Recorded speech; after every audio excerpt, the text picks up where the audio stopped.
Então a gente saindo da era paleozoica, né, tem a era mesozoica que também traz bastantes eventos importantes e que é muito conhecida, né, justamente por um dos seus períodos, que é o período Jurássico, né, que como nós comentamos também no nosso último encontro, o síncrono é marcado pela presença e pela dominância, né, dos grandes dinossauros durante sua vida, né, no planeta Terra. Então essa imagem aqui apresenta de forma, né, sucinta os três grandes períodos do Mesozoico, né, da era Mesozoica, melhor dizendo. O Triássico, né, surgem os primeiros dinossauros, os primeiros mamíferos, as coníferas, répteis.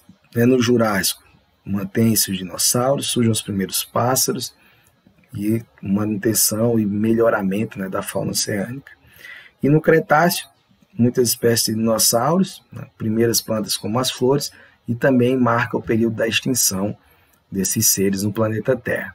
Então, no Triássico, né, os primeiros dinossauros, a abundância aí das cicadáceas e das coníferas, surgem as tartarugas, anfíbios, né, corais modernos, peixes, como a gente conhece hoje, basicamente com a mesma estrutura, e muitos insetos, tá?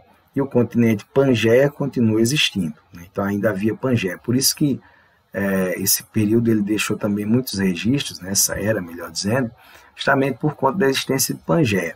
Então muitos fósseis, né, que são encontrados em diversas partes do mundo deram, né, a certeza aos teóricos, né, da tectônica de placas, da deriva continental, de que em algum momento todas essas terras estavam juntas e esses animais coabitavam, né, não vou dizer de maneira pacífica, mas coexistiam dentro de uma mesma estrutura geológica.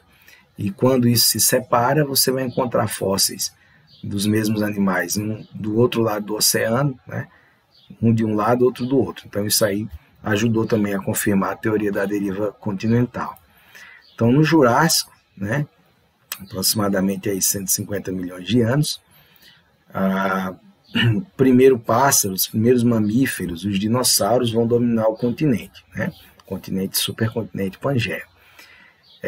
Que começa a se quebrar, abrindo espaço, né, para o que a gente chama aí do que seria o embrião, né, do Oceano Atlântico, que estava começando a ser formado. Então, se a gente observar esse pequeno mapinha aqui, o continente Pangeia começa a se quebrar, aqui ao norte, aqui ao sul, depois vai haver a separação aqui do que hoje é a América do Sul e África, e os continentes separando vão abrir espaço para a formação do Oceano Atlântico, né? No período Cretáceo, primeiras plantas, né, como flores, vimos naquela outra ilustração, o apogeu dos dinossauros e dos amonitas, né? Eu trouxe aqui uma imagem ilustrando os amonitas, né? Tem aqui uma ilustração deles vivendo no oceano e aqui os seus fósseis, que eram animais muito, muito comuns naquele período. Então a América do Sul e a África estão já separando, né? Espaço bastante para formar o Oceano Atlântico. Está aqui de novo no mapinha.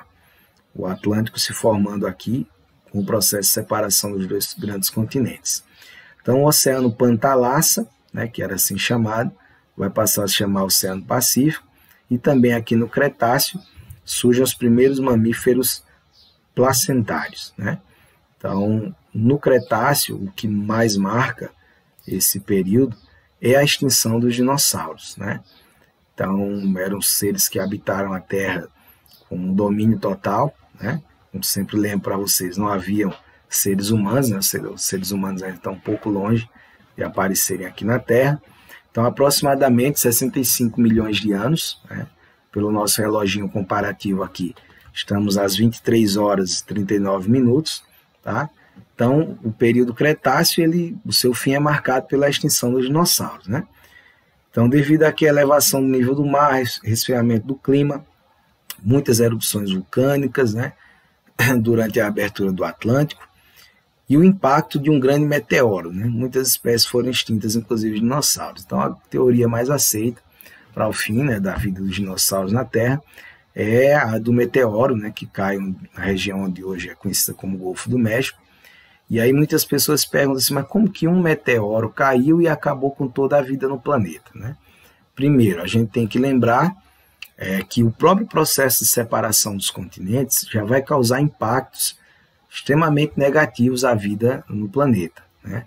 Com as grandes erupções vulcânicas que vão acontecer devido ao processo de rachadura, né, da crosta terrestre, da litosfera, fazendo com que sucessivas erupções, né, com esse magma seja retirado, né, do fundo da Terra através das correntes de convecção, gerem diversas erupções vulcânicas, principalmente estando dentro do oceano. Você tem um resfriamento, formação de grande massa, né, de fumaça, CO2 em abundância, CH4 em abundância, óxidos de nitrogênio em abundância. Tudo isso vai alterar a atmosfera do planeta. Os estudos dizem que com a queda desse meteoro, ele vai levantar, e ele vem do espaço trazendo uma série de outros elementos minerais, inclusive alguns que deixaram registro para que soubesse da sua existência além da cratera, e esses materiais eles vão ficar em suspensão na atmosfera, materiais pesados, inclusive metais, né? E todo esse material, oriundo das erupções vulcânicas constantes, devido à abertura dos continentes, a queda do meteoro, né, e não um meteorito, é um meteoro de verdade, digamos assim, vai levantar todo esse particulado, né, também com os elementos oriundos do espaço. Então isso vai causar uma formação de uma espessa nuvem, né, na atmosfera, como ainda os continentes ainda não estavam tão separados um do outro. Isso vai causar uma alteração na atmosfera terrestre.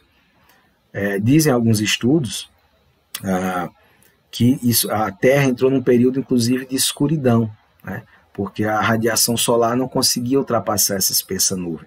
E se não havia luz solar, né, não havia fotossíntese, não havia geração de oxigênio, as formas de vida vegetal e animal começam a perecer, e como os grandes dinossauros, né, dependiam em grande quantidade de alimentação disponível, seja ela para os herbívoros, seja ela para os carnívoros, eles vão entrar num processo de extinção. Isso também não vai acontecer da noite para o dia, né?